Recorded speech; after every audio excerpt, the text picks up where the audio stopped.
গ্রামের ছেলে যে নাকি ব্লু ডার্ট একটা প্রাইভেট কোম্পানি যেখানে পার্সেল ডেলিভারি করা হয় সেখানে কর্মরত ছিল এবং গত পরশুদিন তার সাথে দুইজন মহিলা বা তিনজন মহিলা আর দুইজন পুরুষ মিলে তাকে হেনস্থা করা হয়েছে, তাকে শারীরিকভাবে তাকে আহত করা হয়েছে, ইভেন তাকে কানে ধরে উঠবস করানো হয়েছে। এরকম ইনফরমেশন বা এরকম কথা আমরা শুনতে পেয়েছি। ভিডিও মাধ্যমে জিনিসগুলো প্রকাশিত হয়েছে, সমগ্র ভারতবর্ষের মানুষ এই জিনিসগুলো দেখেছে।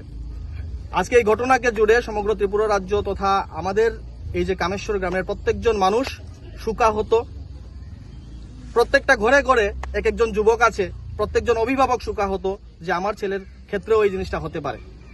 আমরা শুধু এইটাই চাচ্ছি যে যার মৃত্যু হয়েছে সে তো চলেই গেছে, তাকে তো আর কোনোভাবে ফেরানো যাবে না। আমরা শুধু এইটাই চাচ্ছি যে এই মৃত্যুর জন্য যারা দায়ী তাদের যাতে উপযুক্ত শাস্তি হয়। এবং আমরা অবশ্যই বারবার এই কথাটা বলছি, আমরা পুলিশ প্রশাসনের সাথে আছি, আমরা আইনের সাথে আছি, আইনের বিপক্ষে গিয়ে আমরা কোনো কিছু করব না। তবে এই বিষয়টাকে ঘিরে পুলিশ প্রশাসনের যদি দুর্বলতা থাকে তাহলে আগামীতে এই বিষয়টাকে নিয়ে আমরা আরো গুরুতর আন্দোলনে যাব।